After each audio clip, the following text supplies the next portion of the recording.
Sometimes you don't want to fix your life. You want to erase it.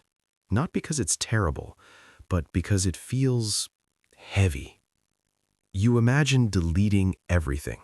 Your accounts, your conversations, your identity. Starting fresh, somewhere no one knows you. And the strange part is, the idea doesn't feel scary. It feels relieving.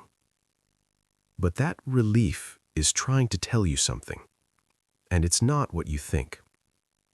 This feeling doesn't show up randomly. It shows up when your life becomes defined, when people start seeing you a certain way: reliable, quiet, smart, strong, funny, consistent. At first, it feels good. Your identity feels solid. But slowly, something shifts. You become aware of yourself. You notice how people expect you to respond, how they expect you to act, even when no one says anything directly. You start monitoring yourself. You think before speaking. You hesitate before expressing something new. Because now, there's something to protect: your identity. Psychologists call this self-concept stabilization. It's when your brain builds a mental model of who you are. And once that model forms, your brain tries to keep it consistent. Not because consistency is always good, but because consistency is predictable. And predictability makes the brain feel safe. But this creates a quiet tension, because you're still changing, but your identity feels fixed. And the gap between those two things starts to feel suffocating. This urge to disappear doesn't mean you're weak. It doesn't mean you're ungrateful. It means your brain is trying to protect you from something very specific. Psychologically, humans have two competing needs: the need for identity stability and the need for identity flexibility. You want to be someone stable, but you also want to evolve. When those needs conflict, your nervous system feels trapped. Starting over feels like relief because it removes the pressure of continuity. No past version to maintain, no expectations to fulfill, just open space. This isn't dysfunction. It's adaptation. But adaptation to what? To understand that, you need to understand how your brain manages identity itself.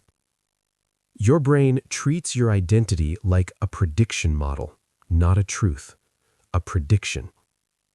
In neuroscience, this is part of something called predictive processing. Your brain constantly predicts how you will behave, feel, and respond. It builds a script. This is who you are. And once that script exists, your brain tries to follow it, because prediction saves energy. It's metabolically cheaper to repeat patterns than to create new ones. Think of your identity like a trail in a forest. The more you walk the same path, the clearer it becomes. Eventually, it becomes the default route. But walking off that path takes effort. Your brain resists it. Not because it's impossible, but because it's unfamiliar. And unfamiliar feels unsafe. There's another system involved too. It's called the default mode network. This is the brain network responsible for self-reflection. It activates when you think about yourself, your past, your future, your story.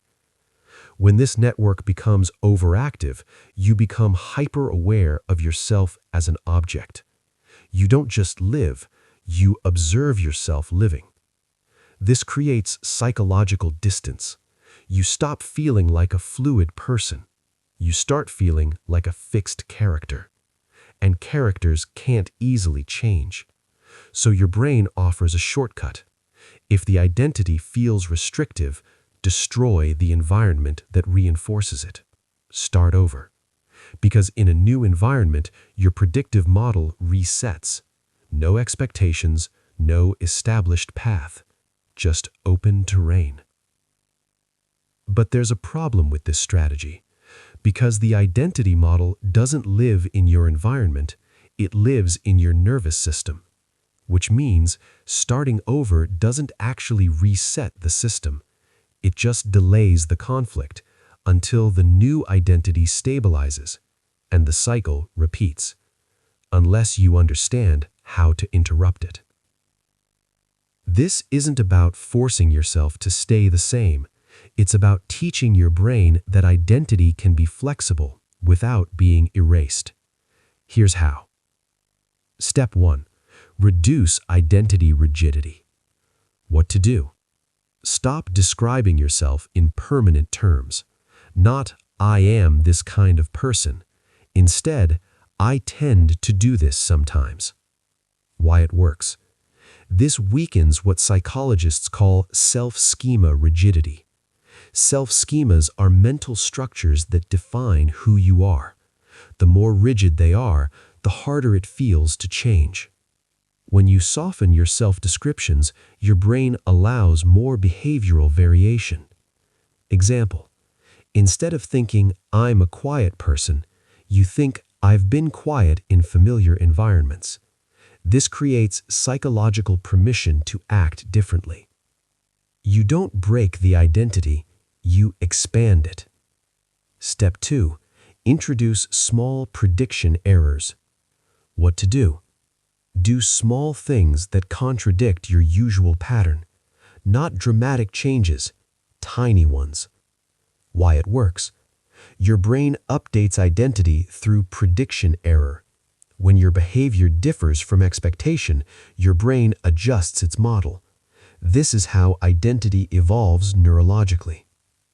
Example: if you usually stay silent in conversations, say one honest sentence you would normally suppress. Your brain registers, I expected silence, but speaking happened.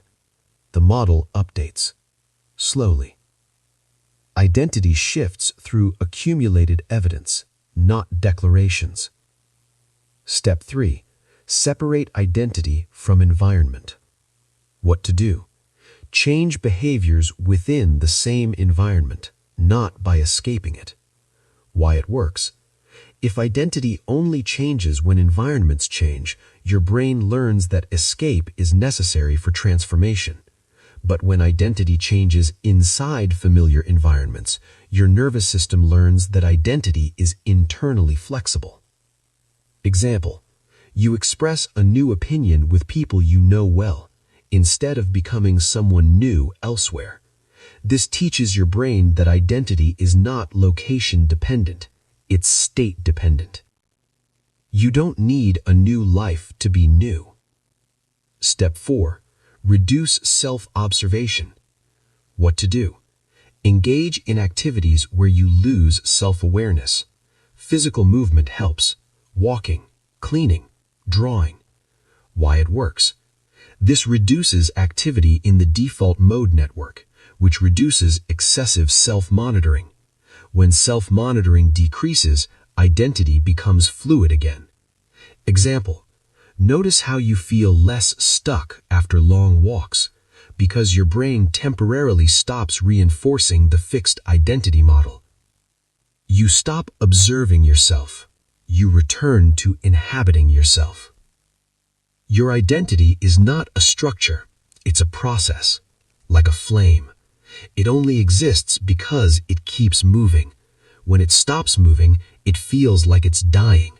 So your brain suggests drastic movement, disappearance, reinvention. But real identity flexibility doesn't come from abandoning the flame. It comes from allowing it to flicker, to change shape, without being extinguished. You don't need to reset your life. You need to stop freezing your identity in place. Identity isn't something you protect. It's something you allow. The urge to disappear isn't a sign that your life is wrong.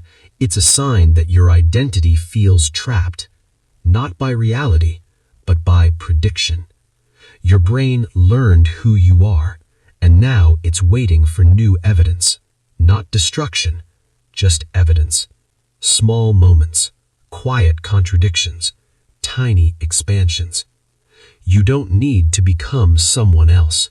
You just need to show your brain that you were never only one person to begin with. And maybe you were never stuck. You were just waiting for permission to move.